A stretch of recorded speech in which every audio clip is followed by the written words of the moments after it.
जन्नत की पुकार में आपका स्वागत है। राजधानी दिल्ली में अरविंद केजरीवाल के इस्तीफा देने और आतिशी के मुख्यमंत्री बनने के बाद से ही राजनीतिक उठापटक तेज है। भाजपा लगातार अरविंद केजरीवाल पर ड्रामा करने का आरोप लगा रही है, तो वहीं अरविंद केजरीवाल इस्तीफा देने के बाद से दिल्ली के जंतर मंतर पर केंद्र सरकार के खिलाफ विरोध प्रदर्शन करने लगे।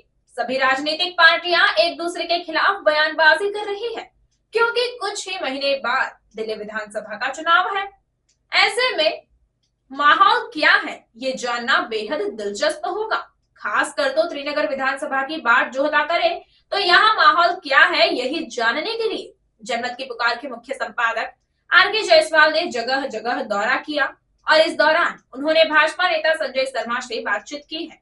सुनिए उन्होंने क्या कहा। नमस्कार, मैं आर.के. जायसवाल और आप देख रहे हैं जन्नत की पुकार। मौजूद हूँ त्रिनगर विधानसभा क्षेत्र के त्रिनगर में और हमारे साथ मौजूद हैं भारतीय जनता पार्टी के नेता संजय शर्मा जी। इनकी धर्मपत्नी पहले यहाँ से निगम पार्षद भी रही है, बहुत सारे काम किए। क्या क्या काम करवाए थे संजय शर्मा जी अपने समय में आप यहाँ पर? जायसवाल जी, हम लोगों ने अपने कार्यकाल में लगभग कई सौ उद्घाटन किए थे, जिसमें हम लोगों ने लगभग 80-82 गलियां बनाई थी और तीनों के तीनों जो हमारे खत्ते थे, ढलाव घर, कूड़े घर, वो बंद किए थे और 4200 लाइटें खंबे वाली लगाई थी, 30 लगभग हाई मास्ट लाइटें लगाई थी और सारे के सारे पार्कों में जो जिम थे वो लगाए थे, बच्चों के झूले, हाई मास्ट लाइटें, बेंचें और लगभग 100 हमने नामकरण के पत्थर, जो भी हमारे प्रमुख कार्यकर्ता या अन्य जो भी गणमान्य व्यक्ति या पार्टी के या समाज के थे, उनके नामों पर सड़कों का, चौराहों का, सबका नामकरण किया था। और निरंतर आपने उस समय देखा होगा कि कहीं पर भी त्रिनगर क्षेत्र में अगर पानी भरता था तो हम लोग जाली बनाने का काम बहुत फास्ट करते थे। जैसे किसी भी सीवर लाइन में जाली बनाई, पानी नहीं रुकने देते थे और निरंतर रिपेयरिंग का काम, मुझे लगता है कि पूरी दिल्ली में जो सबसे ज़्यादा बजट हम लोग लगाते थे। और हम उस समय पर जो आईजीएल गैस पाइपलाइन एक बहुत बड़ा प्रोजेक्ट है जो कंजस्टेड एरियो में बड़ी मुश्किल से आता है। आज भी आप देखेंगे देश में या दिल्ली में बहुत कम क्षेत्रों में आईजीएल गैस पाइपलाइन आ रही है, लेकिन कंजस्टेड एरियो में वो अवॉइड करते हैं। लेकिन मैं घूम घूम कर हम लोगों ने बड़ा प्रयास करके आईजीएल गैस पाइपलाइन लेके आए और आज त्रिनगर क्षेत्र में हम लोगों ने एक बहुत बड़ा तोहफा आईजीएल गैस पाइपलाइन के रूप में दिया था और उसकी 9 कंपनियाँ थी। उसके बाद भी हम लोग रिपेयरिंग के काम पर बड़ा जोर रखते थे, क्योंकि एमसीडी का जो मेन बेसिक काम होता है, एक सफाई व्यवस्था होती है कि कहीं पर भी कूड़ा ना हो, निरंतर सफाई बहुत अच्छी हो और रिपेयरिंग, जो सड़कों पे गड्ढे हों उन गड्ढों पर विशेष ध्यान देने की आवश्यकता होती है। तो आप कहीं भी त्रिनगर क्षेत्र में जाएंगे और हमारे कार्यकाल के बारे में बात करेंगे तो आपको लोग यही चर्चा करेंगे कि निरंतर रोजाना रिपेयरिंग का काम रेगुलर होता था, जाली बनाने का काम होता था और सफाई व्यवस्था को हमने मॉडल वार्ड के रूप में अपने क्षेत्र को पेश किया था कि भाई किसी भी प्रकार से हमारे क्षेत्रवासियों को कोई दिक्कत ना हो, तकलीफ ना हो। यहाँ की मूलभूत समस्याएं समझने की कोशिश की होगी आपने। समस्या क्या है यहाँ पे, मूलभूत समस्याएं जो है? देखिए, मूलभूत समस्याएं यहाँ पर सीवर की और पानी की हैं। सीवर, क्योंकि बहुत पुराने सीवर लाइन हो गए हैं, कभी साहब सिंह वर्मा जी के टाइम में डले थे, तो सीवर लाइन अगर बदली जाएं तो उससे क्या है, एक तो पानी की समस्या, जो गंदा पानी आता है वो समस्या हमारी दूर हो जाएगी। तो बहुत ज़्यादा सीवर लाइन और पानी की लाइनें चेंज करने पर हमें ध्यान देना चाहिए। उसके कारण लोग ज़्यादा थोड़े से परेशान हैं, वो बड़ी एक प्रमुख समस्या है। दूसरा, अन्य समस्याएं हैं, जैसे लोग जो है पेंशन के लिए बहुत परेशान हैं। पेंशन पिछले 10 साल से नहीं, जो बुज़ुर्गों की पेंशन है, और राशन कार्ड के लिए लोग बहुत परेशान हैं, जो निरंतर हम लोगों के पास आते हैं। तो ये प्रमुख 2-3-4 समस्याएं जिन पर सरकार को ध्यान देना चाहिए। शर्मा जी, 2-3 महीने बाद चुनाव है और प्रत्याशियों का भी चयन भी चल रहा है और सर्वे भी चल रहा है। क्या लगता है कैसा कैंडिडेट यहाँ से आपकी पार्टी भारतीय जनता पार्टी जीत सकती है? क्योंकि पूरे दिल्ली में पहले आम आदमी पार्टी आई तो भाजपा के मात्र 3 विधायक जीते हैं, फिर 6। तो लगता है आपको 0 से 36 तक पहुँच पाएंगे सरकार बनाने के लिए? देखिए, निश्चित तौर पर मुझे लगता है कि भारतीय जनता पार्टी का जो शीर्ष नेतृत्व है, हमारे आदरणीय प्रधानमंत्री श्री नरेंद्र मोदी जी की जो कार्यशैली है, जो उनकी निर्णय लेने की क्षमता है, उसी के आधार पर वो इतिहास में तीसरी बार उनकी गवर्नमेंट बनी। और मैं तो पिछली बार हमेशा एक बात कहता था कि पिछले 70 साल में जो मैंडेट बढ़ के आता था, जैसे हमारी 282 आई और उसके बाद 303 आई, तो वो मोदी जी ने ही रिकॉर्ड बनाया। और उनकी जो कार्यशैली है, जो उनका काम करने का तरीका है, जो उनके निर्णय लेने की क्षमता है, कि बड़े बड़े जो लगता था कि देश में पता नहीं क्या हो जाएगा, किस प्रकार के क्या दंगे हो जाएंगे, लेकिन आपने देखा बड़े से बड़े कामों को उन्होंने बड़ी सहजता से, सरलता से हल किया। और उन्हीं के पद चिन्हों पर, क्योंकि भारतीय जनता पार्टी का कार्यकर्ता राष्ट्रीय स्वयंसेवक संघ जो आरएसएस के कैडर का कार्यकर्ता है, जो निरंतर 365 दिन 24 घंटे काम करता है। और मुझे विश्वास है कि 10 साल के अंदर इस दिल्ली गवर्नमेंट से, आम पार्टी से कहीं ना कहीं जो उनका एक्सपोज होने का जो चेहरा है, वो अन्य कितने बड़े बड़े घोटालों से और अन्य कितनी ही बातें हैं जिनसे एक जनता का जो रुख हटा है। आज हम जनरल जनता में जाते हैं तो सब कहते हैं कि पक्का भारतीय जनता पार्टी की गवर्नमेंट बनेगी, क्योंकि हम लोगों की वर्किंग, हमारे प्रदेश अध्यक्ष जी, हमारी सारा प्रदेश नेतृत्व है और हमारा राष्ट्रीय नेतृत्व है, निरंतर भारतीय जनता पार्टी के नेतृत्व में दिल्ली के अंदर हमारे, आप 36 कह रहे हो, मैं कह रहा हूँ 50 के आसपास लगभग हमारी सीटें आएंगी और हम भारतीय जनता पार्टी की सरकार बनाएंगे। कैंडिडेट का चयन और ये सर्वे हो रहा है, तो कैसा कैंडिडेट श्रीनगर को चाहिए? देखिए, भारतीय जनता पार्टी का हर कार्यकर्ता निरंतर फील्ड में रहता है, एक्टिव रहता है, और निश्चित तौर पर कोई क्षेत्र का हो, युवा हो, एक्टिव हो, और हम तो यही कहेंगे। लेकिन फिर भी अगर कोई भारतीय जनता पार्टी का कोई भी प्रत्याशी बनकर आता है, कमल का फूल अगर वो लेकर आता है, तो भारतीय जनता पार्टी के कार्यकर्ता, डिवोटेड कार्यकर्ता हैं, वो उस झंडे के नीचे, भारतीय जनता पार्टी के कमल के निशान के झंडे के नीचे सारे के सारे कार्यकर्ता काम करेंगे, कोई भी बनकर आए।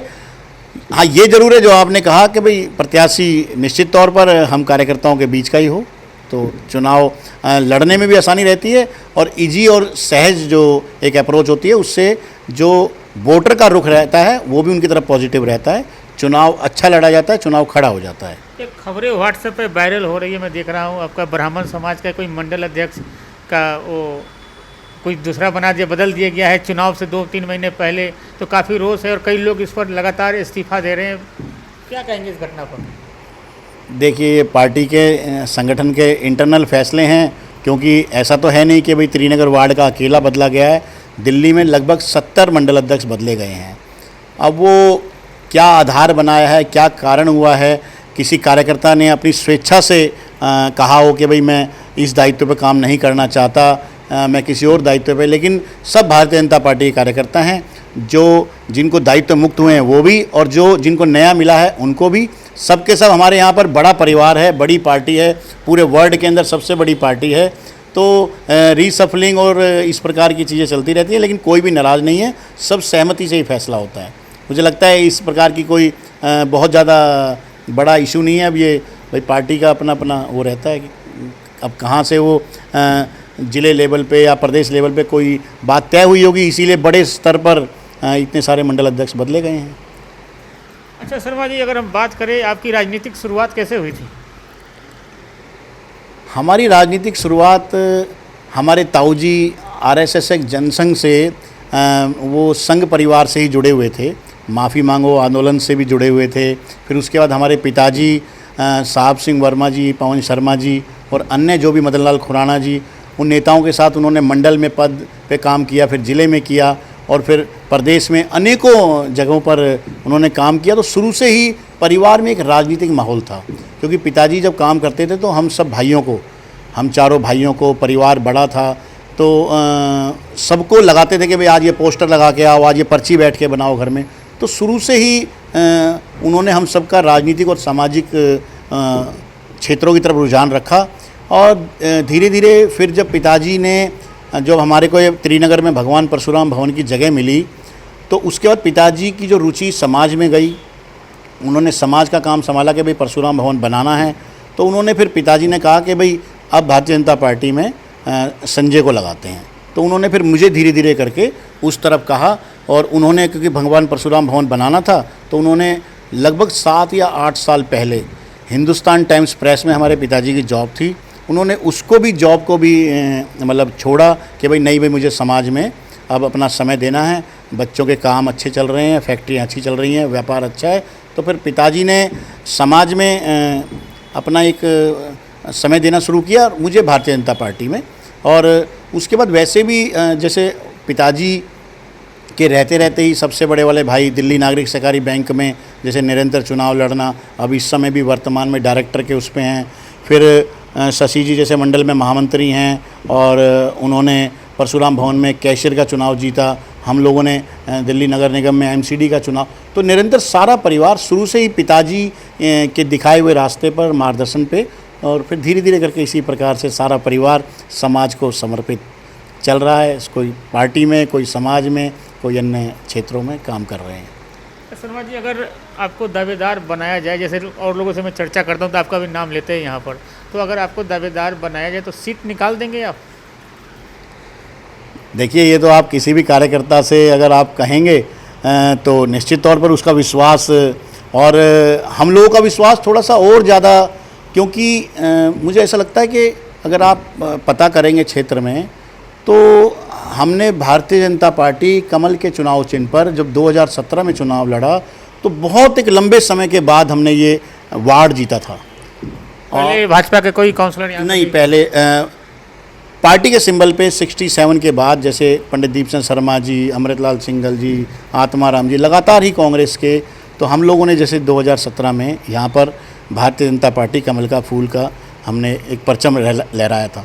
तो निश्चित तौर पर विश्वास तो हमारा दुगना चौगुना हो गई, जब क्योंकि लोगों ने प्यार और आशीर्वाद आज भी इतना देते हैं कि आज भी निरंतर सुख दुख में आना जाना सब जगह पर हम लोग अपनी कनेक्टिविटी या फील्ड जो हमारा कर्म क्षेत्र है हम उसको नहीं छोड़ते। अगर पार्टी आशीर्वाद देगी, सीनियर ने, तो निश्चित तौर पर मुझे ऐसा लगता है आज भी। बाकी तो आप लोग रिपोर्टर हैं, आप लोग ज़्यादा सर्वे के आधार पे कोई चीज़ को, लेकिन मुझे लगता है कि कहीं पर भी किसी प्रकार से कोई दिक्कत नहीं आएगी।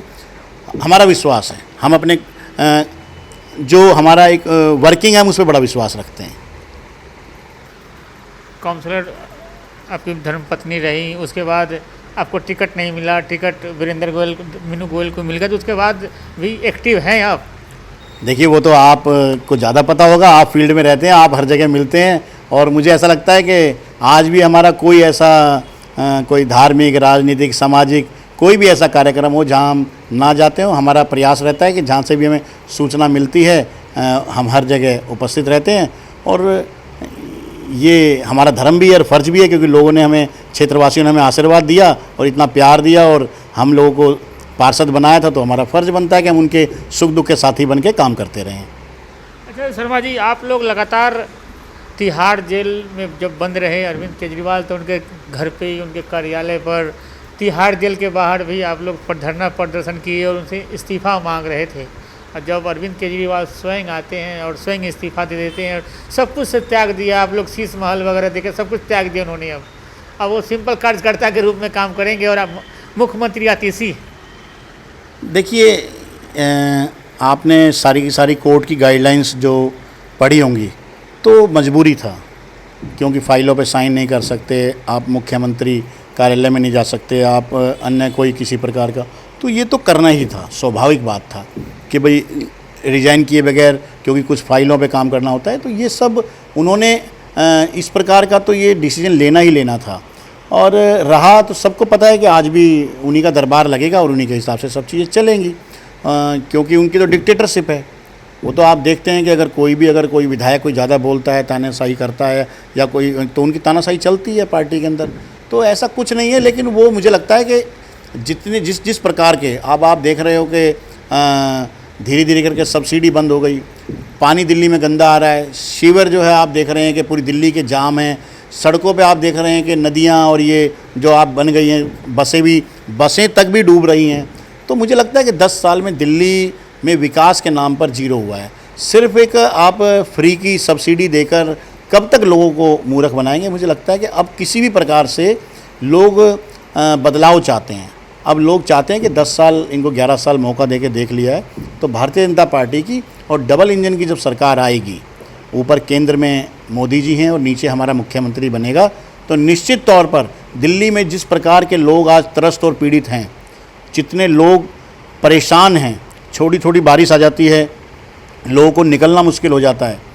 स्कूटर और टू व्हीलर वाले तो इतने परेशान हैं, गाड़ियां तक भी डूब रही हैं। आप देख रहे हैं, मुझे लगता है इन सब से निजात पाने के लिए अब लोग बदलाव चाहते हैं। श्रीनगर में जब मैं दौरा करने जाता हूँ, लोगों से मिलता जुलता हूँ, तो लोगों से एक ही बात होती है कि जितेंद्र सिंह तोमर जैसा कोई काम करने वाला आदमी अगर भाजपा प्रत्याशी बनाए तब तो सोचा जा सकता है। देखिए, आप क्षेत्र में एक बार घूमकर देख लीजिए, समस्याएं आपको साफ दिखाई दे जाएंगी कि भाई शिविर की कैसी समस्याएं हैं, पानी की कैसी समस्याएं हैं, लोग पेंशन के लिए बुज़ुर्ग कितने परेशान हो रहे हैं। आप वहाँ राशन के दफ्तर में जाइए कि राशन कार्ड नहीं बन रहे पिछले 10 साल से, बहुत परेशान हैं लोग।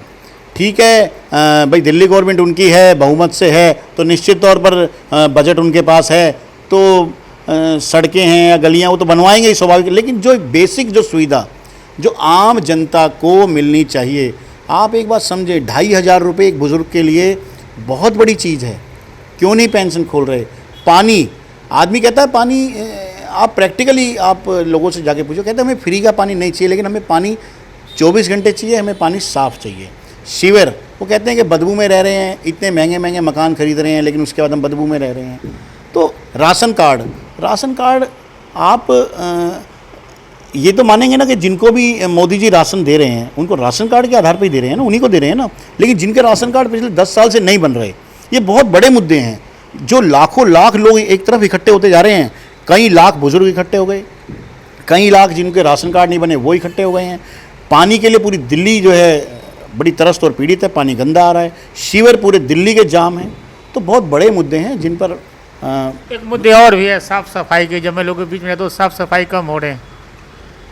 साफ़ सफाई, देखिए, जब से मुझे लगता है कि ये आम पार्टी की जो एमसीडी में सरकार बनी है, तो जब से उनका सफाई की तरफ से ध्यान हट गया है। आप देख रहे हैं जो उन्होंने कहा था पहाड़ हटाने के लिए बाईपास पर, आज भी वो पहाड़ यूँ के यूँ हैं। दिल्ली के अंदर मेयर ना बजट दे रही है, ना सफाई करा रही है, ना कोई किसी प्रकार की व्यवस्था को देख रही हैं, वो आ ही नहीं रही हैं। बस वो सिर्फ उन्होंने एक मेयर के पद पर कब्जा करना था। और आप देख रहे हो कि तीसरा टर्म आ गया है, तीसरा साल आ गया है ये, लेकिन कोई आगे ना कोर्ट को हर चीज़ में इंटरफेयर करके कुछ चीज़ें आगे बढ़ानी पड़ रही हैं। तो जब से एमसीडी में ये आम पार्टी की सरकार आई है, जब से सफाई व्यवस्था और अन्य व्यवस्थाएं भी चरमरा गई हैं।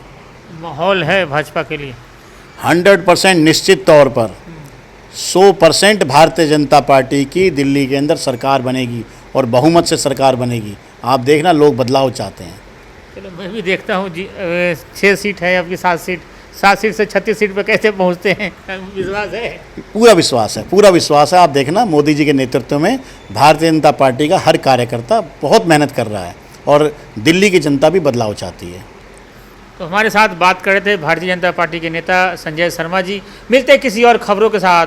नमस्कार। अगर आपने हमारा अभी तक चैनल सब्सक्राइब नहीं किया है तो कृपया चैनल सब्सक्राइब कर लें, लाइक करें, शेयर करें, कमेंट करें।